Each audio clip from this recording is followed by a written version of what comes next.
কালকে অভিষেক ব্যানার্জির ওপর যে অ্যাটাকটা হয়েছে, তারপর যে খবরগুলো ভিডিওগুলো সামনে এলো, তাতে এটা মোটামুটি আমার কাছে 95% পরিষ্কার যে এটা একটা তৃণমূলেরই নিজস্ব সাজানো নাটক। আমি কেন বলছি, প্রথমে দেখবেন ওখানে একটা বিজেপির নেত্রী একটা অদ্ভুতভাবে অভিষেক ব্যানার্জির এগেনস্টে চিৎকার করছিল এবং পুরো সাজানো লাইন বলছিল, আপনি পরিষ্কার বুঝতে পারবেন, মানে মনে হবে যেন একদম যাত্রাপালা থেকে লাইন বলছে।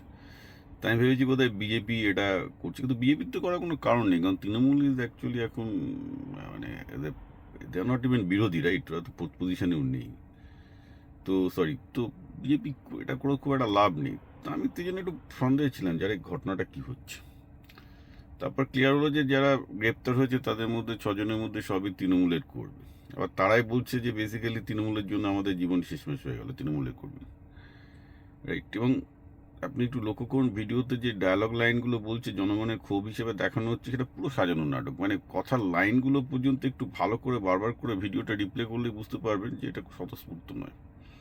এটা তো গেল আমার প্রথম মানে সন্দেহ ক্লারিফিকেশন যে কি হচ্ছে। সেকেন্ড ইন্টারেস্টিং জিনিস যেটা হলো সেটা হচ্ছে যে আমি যেটা দেখতে পেলাম খুব আনফর্চুনেট, সেটা হচ্ছে যে অভিষেক ব্যানার্জি সেরকম তো কিছু হয়নি, সে তো বোঝাই যাচ্ছে যে অ্যাপেলো থেকে শুরু করে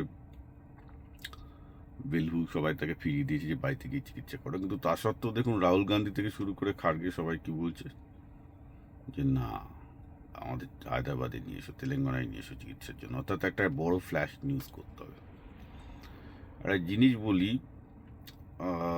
রোমের সম্রাটদের না, মানে এটা প্রথমত মমতা ব্যানার্জি নাটক, এই তৃণমূল পুরোটাই নাটকের উপর দাঁড়িয়ে আছে। মানে বাইরে তৃণমূলকে বলে লাভ নেই, সিপিএম বিজেপি ইনফ্যাক্ট সবাই নাটক করে, অল্প বিস্তর।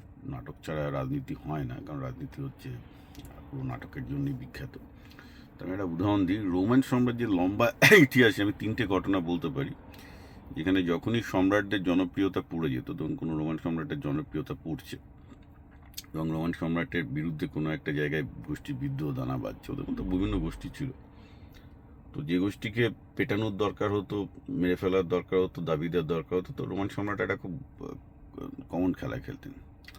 ওনার বিরুদ্ধে একটা অ্যাসাসিনেশনের নাটক করে দিতেন। কি না, দেখা যেত কোনো একটা লোক রোমান সম্রাটকে বল্লম দিয়ে হোক চড়ি দিয়ে হোক খুন করার চেষ্টা করেছে, এবং দেখা যাচ্ছে সে একটা পার্টিকুলার গোষ্ঠীর লোক।